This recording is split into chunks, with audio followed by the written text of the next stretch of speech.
Nunca en la historia de la humanidad estuvimos tan conectados.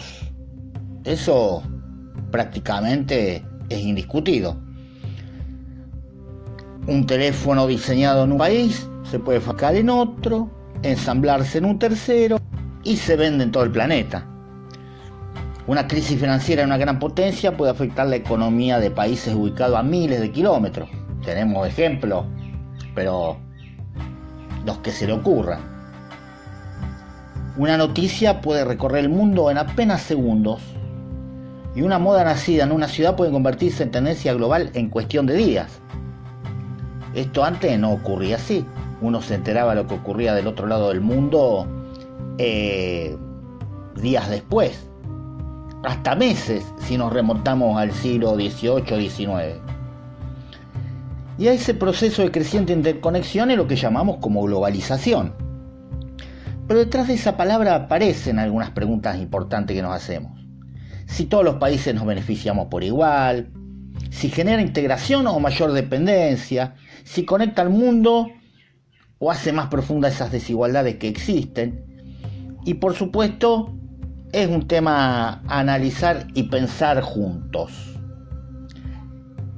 En primer lugar, hay que entender que la globalización es un proceso mediante el cual las economías, las sociedades, las culturas y los sistemas políticos se vuelven cada vez más interdependientes. Aunque muchas veces se lo presenta como un fenómeno reciente, podemos encontrarlo mucho tiempo atrás, a sus raíces sobre todo. En los intercambios comerciales, las exploraciones marítimas y la expansión de los imperios hace algunos siglos atrás.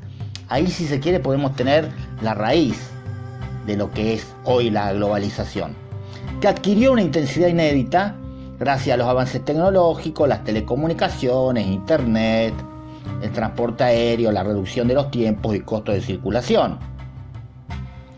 Hoy una empresa puede coordinar actividades simultáneamente en distintos continentes y una persona accede instantáneamente a información producida en cualquier parte del mundo. De hecho, este podcast lo puede escuchar alguien desde cualquier rincón del planeta, si es que le interesa, por supuesto.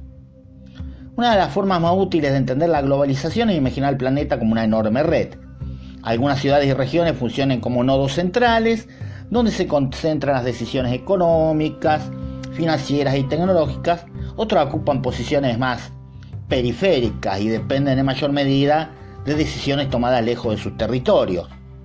Esta teoría, de centro y periferia.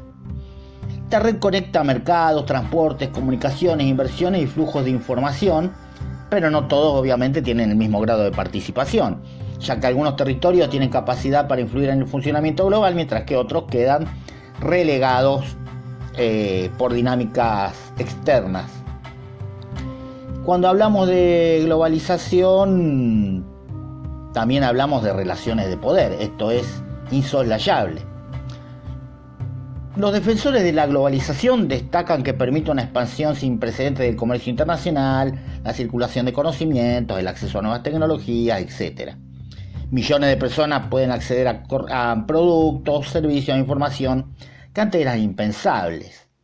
También facilitó la cooperación científica, la difusión cultural y el intercambio académico entre países. Hasta, si se quiere, hay cierta, ¿cómo llamarlo correctamente?, hibridación en términos culturales, salvo algunos países que conservan con mucho más fuerza sus raíces originarias, autóctonas, con el nombre que ustedes quieran mencionarlo. Basta pensar en cómo se desarrollan actualmente investigaciones médicas, proyectos tecnológicos o los sistemas de comunicación para observar que gran parte de ellos dependen de redes internacionales. De esta mirada, la globalización aparece como una oportunidad para el crecimiento y el desarrollo. Pero como todo fenómeno sociológico, político, geopolítico, tiene otras voces. Muchos autores señalan que la integración mundial no benefició de la misma manera a todos los países ni todos los sectores sociales. Después tenemos que empezar a ver en detalle las políticas internas de cada país y la realidad, o de las regiones, porque dicho sea de paso, también ya se habla de regiones no solo en el término geográfico, sino en el término político y económico. Y mientras algunas concentran riqueza, tecnología, capacidad de decisión, otras continuaron dependiendo de la exportación de materias primas o de actividades con menor valor agregado.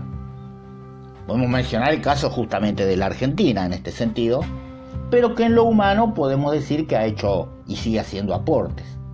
Uno encuentra científicos, especialistas, investigadores, ingenieros argentinos en distintas partes del mundo.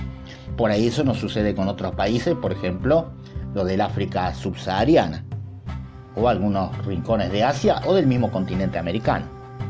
Además, las grandes corporaciones multinacionales adquirieron una influencia creciente en el mercado mundial y en su economía.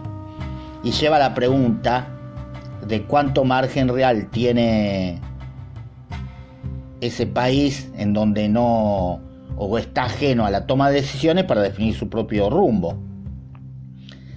Donde acá aparece justamente este concepto de dependencia, un concepto desarrollado en América Latina por la CEPAL hace varias décadas atrás, que analiza las relaciones desiguales entre las economías centrales y las llamadas periféricas. Y como yo decía antes, no es solo un fenómeno económico, también transforma las costumbres, las formas de consumo, modos de comunicación y expresiones culturales.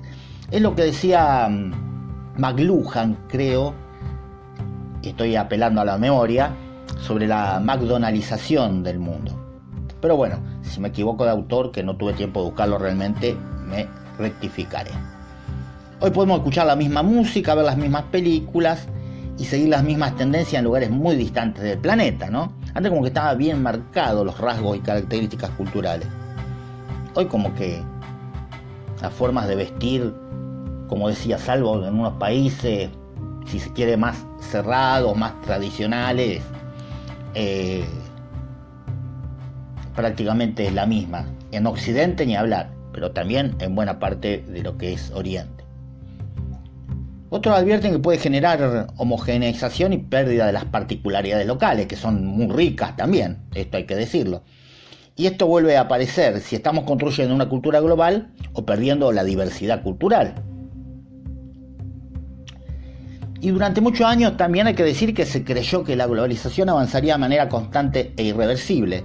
Sin embargo, hay acontecimientos recientes que demuestran que el proceso también tiene límites, retrocesos, no es tan lineal.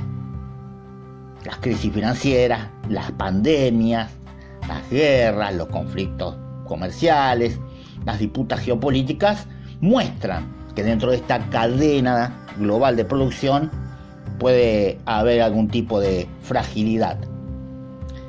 Entonces cada vez más países buscan equilibrar apertura e intereses nacionales, es decir, no que esta apertura no significa justamente quedar en total desigualdad.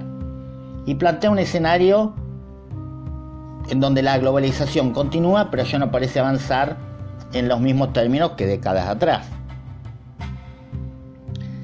Sobre todo a partir de la caída de la Unión Soviética y, si se quiere, una reconversión de la China comunista. Hoy la globalización es muy probable, ¿no? Uno de los fenómenos más importantes para comprender nuestro mundo. Nos conecta, nos acerca, multiplica las posibilidades de intercambio, pero a su vez genera nuevas dependencias y desigualdades ya existentes, que en este caso se profundizan. Y no es estar a favor o en contra, sino es analizar quiénes benefician más de ella, quiénes quedan rezagados, qué capacidad tienen las sociedades para decidir cómo integrarse al mundo. Y también en las redes globales, hay que decirlo, existen relaciones de poder. La globalización conecta al mundo, esto es indiscutido. No necesariamente lo iguala.